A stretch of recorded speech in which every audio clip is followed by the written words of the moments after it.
CEO, the show that always offers inspirational content with amazing guests and women who are really doing something to move the needle on their lives, and not only on their lives, but on other people's lives, the lives of people that they help.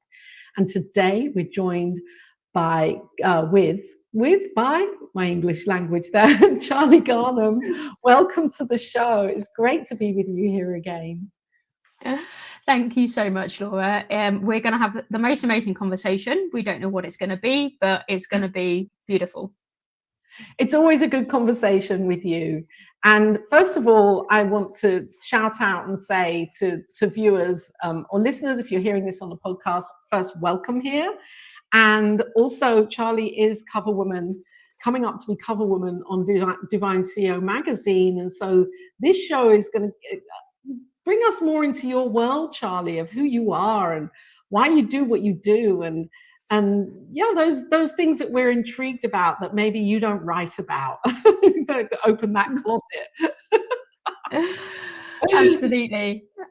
So I am a visibility strategist, and I help spiritual visionaries to really step into their power, to be visible, and essentially, you know, that's marketing, right? It's just that I've kind of wrapped it up into, you know, something less corporate and something a little bit more inspiring and a little bit more empowering. So essentially, I just empower spiritual visionaries to, you know, step out, be visible, get everything that they truly desire and everything that they, you know, really deserve as well, within their business. And how do you do that? So I kind of married like three different things all together. So I've been in corporate marketing for a really long time, like 15, 16, 17 years or so. So that's where the sort of like the visibility side of things comes from, is my corporate marketing background. I'm also a qualified coach as well. So this is where the real sort of like empowering, like deep diving into your psyche, you know, really comes from. And then the third element actually is through the wonderful world of the human design system. And if you haven't like sort of if any listeners haven't really heard of what human design is, or maybe they've heard of it, you know, because it's very trendy at the moment. If you haven't heard of it before, essentially the human design system is like astrology, but it's like astrology on steroids. It is the most amazing, accurate system. And it really helps you to understand your energy first and foremost. And that is really important in business, because we see all of these women burning out, you know, female CEOs, or, you know, people in high places in, you know, Fortune 500 companies, or even if you're just, you know, the CEO of your own business, we're women who burn out. And this is why I marry those three things together, so that you get the most out of your energy and the way you're designed to live life and do business. Wow. So I want to, with bringing all this in to the next piece that I'm really interested in, is you and your journey with, I mean, not a deep dive on visibility, but maybe you could share how, when you implemented each of these parts, these three sections of what you do, these three aspects, how your life or your business life changed at each stage, or just generally, you know, the effect of those on you. Because I think we can, as when we're in the doing of our own business, we can lose track very easily of where we were and where we are. And then that comparison piece comes in of, oh, I should be there, even without recognizing how far we've come so far. Yeah, that bit gets ignored, doesn't it? It can do. Yeah, absolutely. So I think really, like, my story is it's a very common one, in the sense that, you know, I really wanted to take my skills that I had from corporate life and do it for myself. right? Because I didn't necessarily want to work with, the people that I was working with in corporate.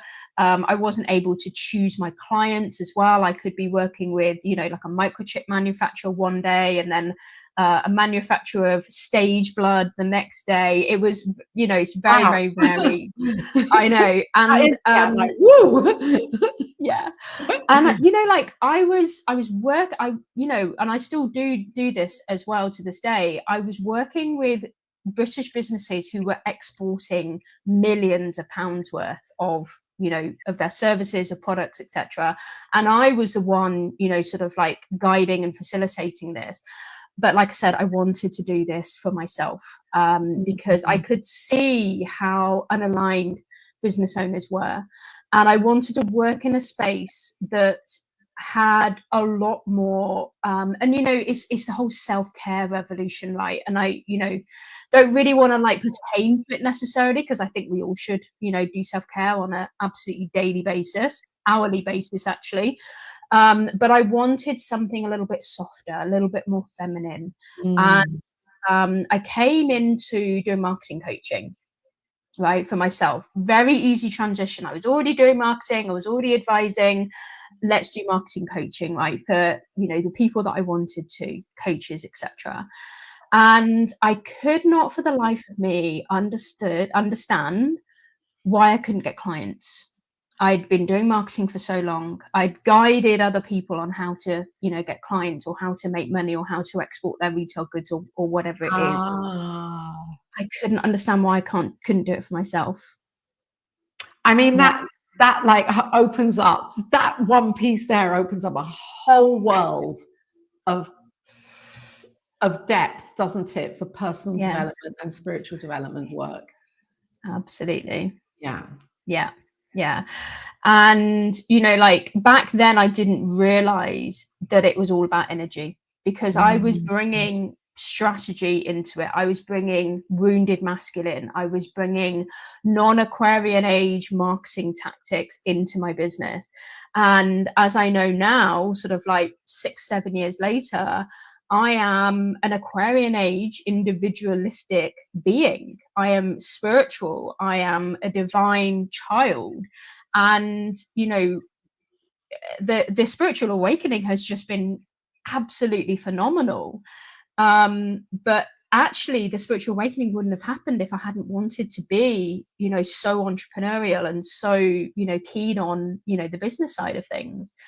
So, yeah, I kind of, after about 2 years of hustling and like just trying to get clients and like undercharging myself, and even if I did have a client, it would just they would just be all wrong, and had a terrible time. And then I found the human design system, and I was invited to run my chart. And if anybody has ever run their astrology chart or their human design chart, I'm guessing quite a lot of you have, listening to this. When you first look at it, it's like, well, what does that mean? It's really complicated. How do I interpret it? What do all these words mean? What do all these numbers mean? And there was just something in that moment for me that just, I leant in. I remember feeling my body leaning towards the laptop that I'd run the chart on. And there was this intuitive moment there that told me that I had to learn what this meant. And I've never stopped. And I'm actually coming up to my 5th year anniversary of when I discovered human design this month as well, which is why I chose June to be on the cover. It's a very special time for me. Oh, it's your anniversary month. I love that. I love the destiny of that one. Okay. Wow. Isn't it powerful how when we're following our intuition and our heart, how we're always guided and led to the next step, and these steps can compile or compound. And then there's like this tipping point on one of the steps somewhere along the line somewhere. It's like, I needed to do that one, and that one, and that one in order to get here. That's what I'm hearing from you. And that it's that piece of, what would you say to the viewers here and the listeners if they're at a place in their mind and in their heart where I don't trust myself to go and do that next step, and that next step could open up a whole world of, this is why you're here on the planet. Yeah, and I think you know, there's going to be two levels here, right? There's going to be the divine level, and the divine level is, if you simply don't take that step, that's okay, because that's where you're meant to be right now, and that step will be taken when you are, you know, divinely given that time to do it. But then there's also this other element of us that, you know, through healing and through sheer consciousness and spiritual awakening, actually, you know, you can just make those steps and move those steps forward and closer to where you want to be. But looking, and you know, this is what you said right at the very beginning, it's like looking back to who you used to be and seeing how far you've come, realizing that you are exactly where you're supposed to be. This is the lesson that you're exactly supposed to be learning in this moment. And you've just got to be patient with life. You know, people want everything now. And this is a huge conditioning, right? Because, you know, we can order a TV and have it installed within an hour in some countries in the world. We can, you know, order something really quickly. We can look up information really, like, you know, literally within seconds. And we've been conditioned that everything is now, quick. Yeah. But when it comes to yourself, the only thing that's going to work is time. But we can also take a look at the potential that time isn't linear either. So when you realize that actually, you know, we're conditioned to think that we're born and then we turn 10 and 20, 30, 40, and we move through our decades. Actually, time isn't that linear when it comes to spiritual awakening. You will go backwards and forwards. You will turn over. You will quantum leap forward. And that's just life. That's just how we are as human beings. Yes, and I like to see it all, for me, as that in the mind of the divine there is no time, and that time is here, linearly here. And yet when I'm in that place of knowing, when I'm in that connective, well, I'm already connected, but like in the mind of the infinite, everything can exist right now. And yet it's that patience. I love that. It's that patience piece of knowing it's here in mind, and then we have to, or I have to grow, you know, reveal myself to be the container to hold that. Yeah. Powerful. Exactly.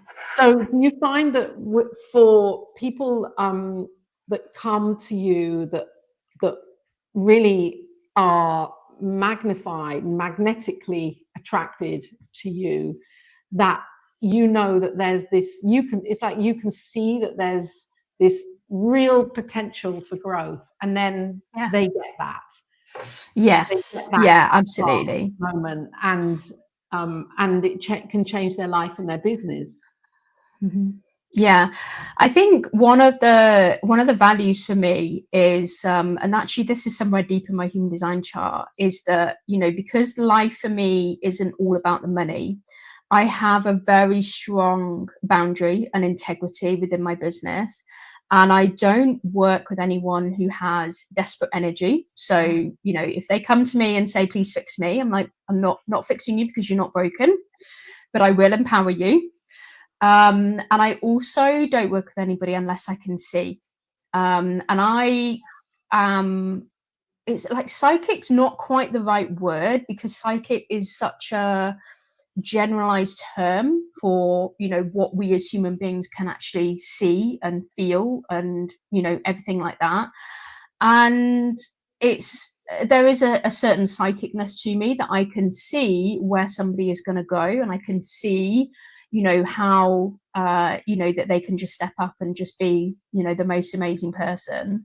And that's not just through human design, that's just through me, you know, being able to like sense that energy. Clairsentience that you have. Yeah, exactly. And talk about weird.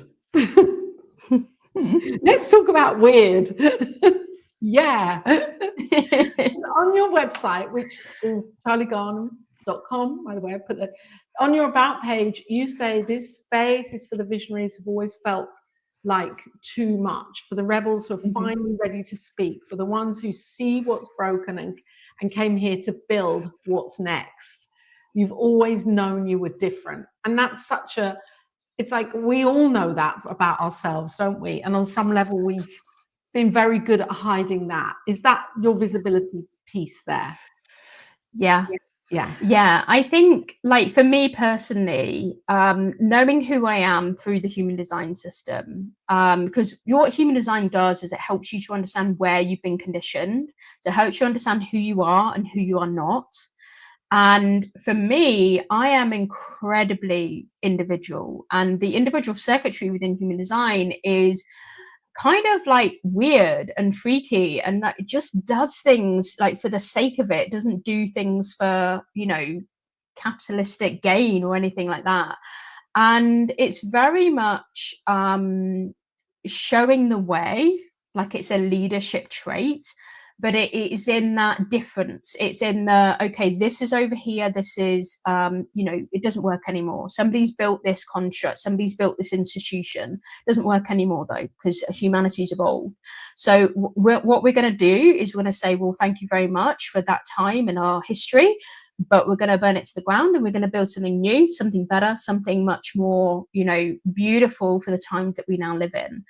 And I think with anything when it comes to spirituality, even if we take the concept of yoga, right? Yoga used to be spiritual, right? Or, I mean, it is, but yoga used to be spiritual, but it's now really, really mainstream, right?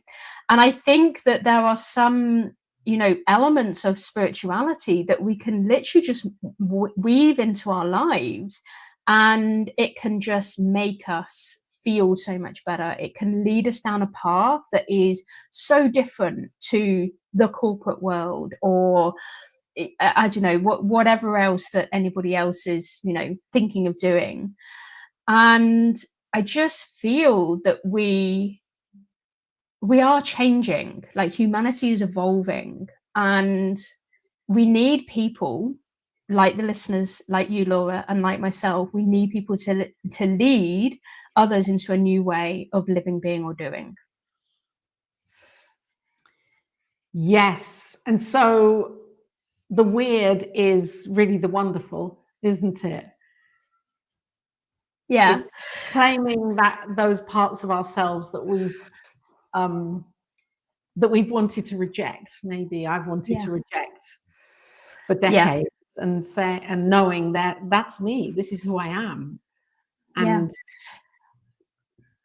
do you think that, like, as a whole, as the collective humanity, that if we each do, for me, it's the 1 billion women thing, you know, when 1 billion women kind of awaken and rise to this, we're a real powerhouse, a real force of nature. Knowing that, you know, for you, is there a kind of a deeper mission, or a kind of a bigger vision that you have? So I feel like, you know, obviously having like read your chart, Laura, I can see where that really big vision's coming from. Like I can just piece where that is. For me, because I have different elements of circuitry within my design, I feel like I'm not quite as big, I guess, but not in a bad way.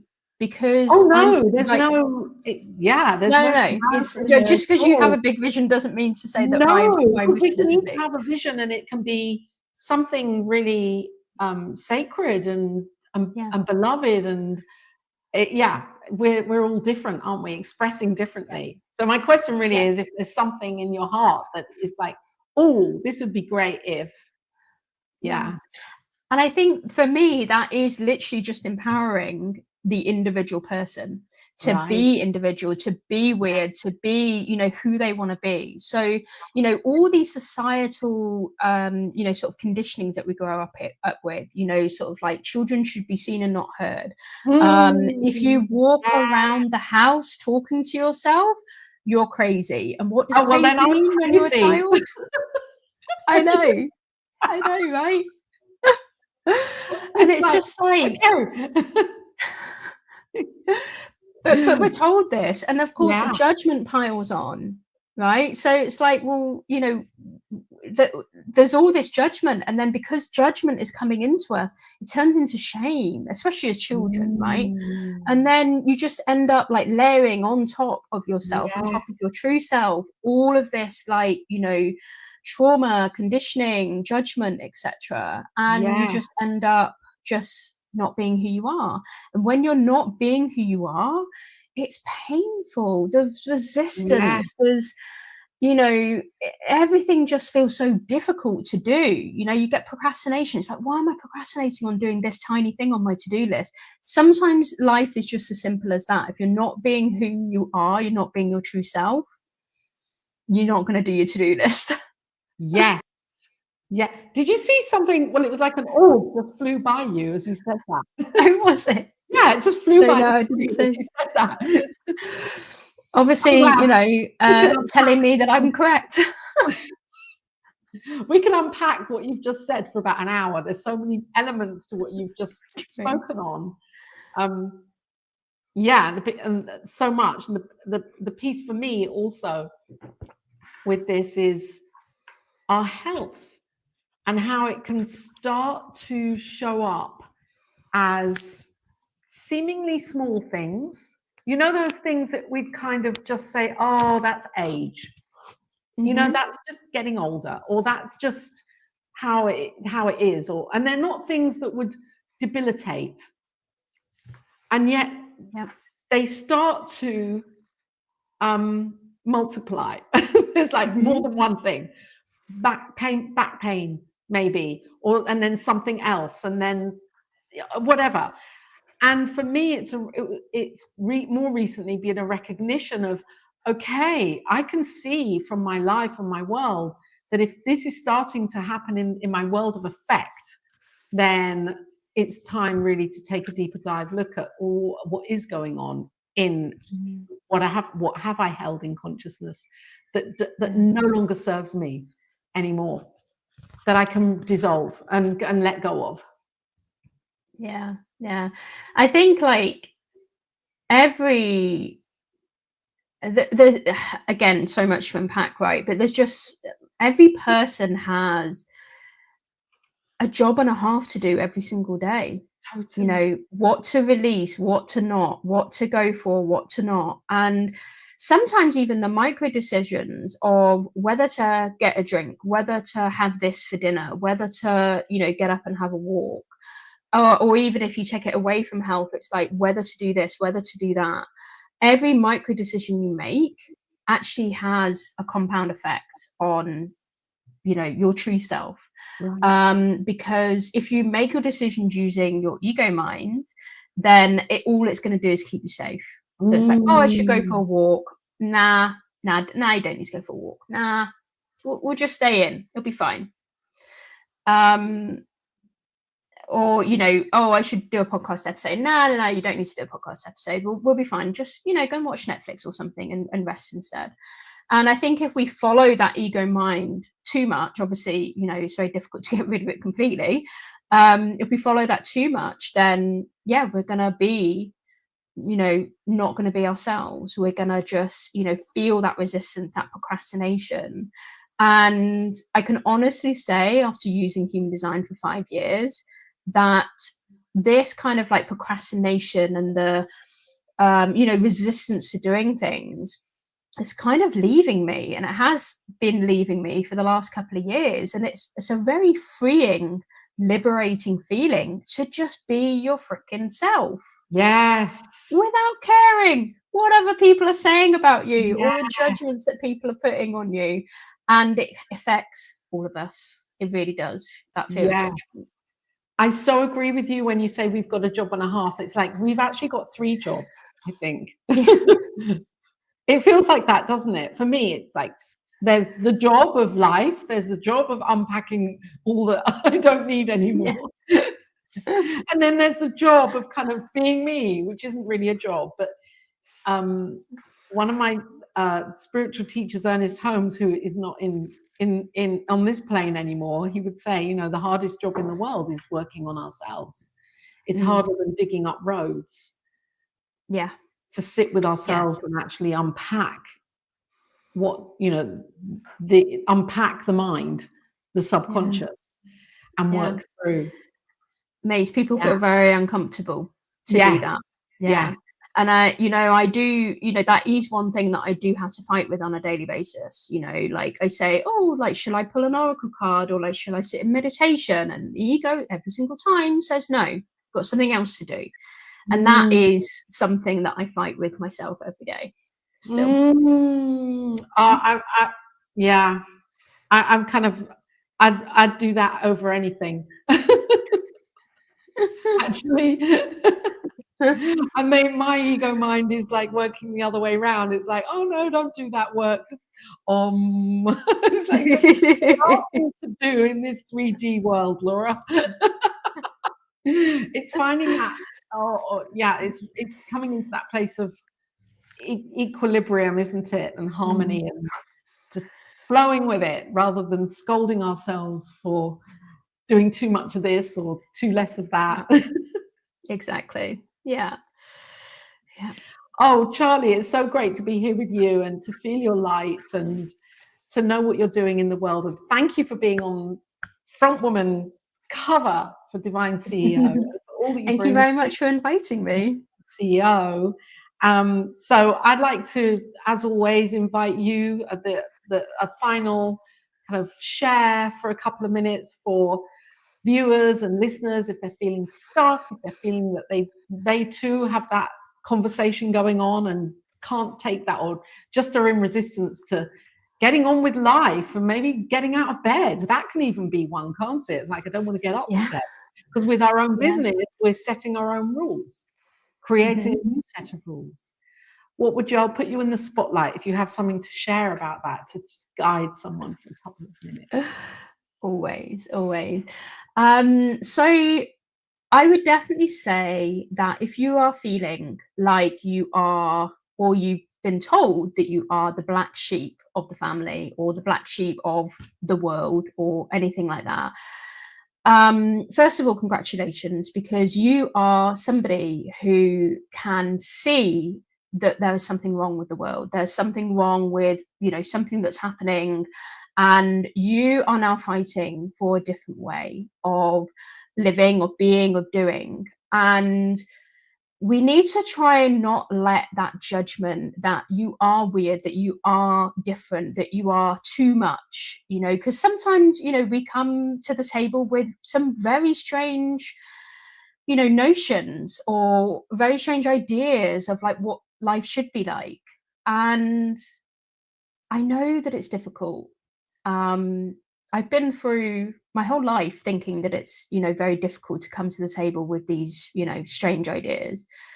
But there comes a time when, through healing and through, going back into your trauma and, healing and everything like that, there comes a time when you realize that it's more important for you to have a voice, because there will be people in this world, and, we are born in this era of technology with the most amazing way of communicating. So, that's amazing.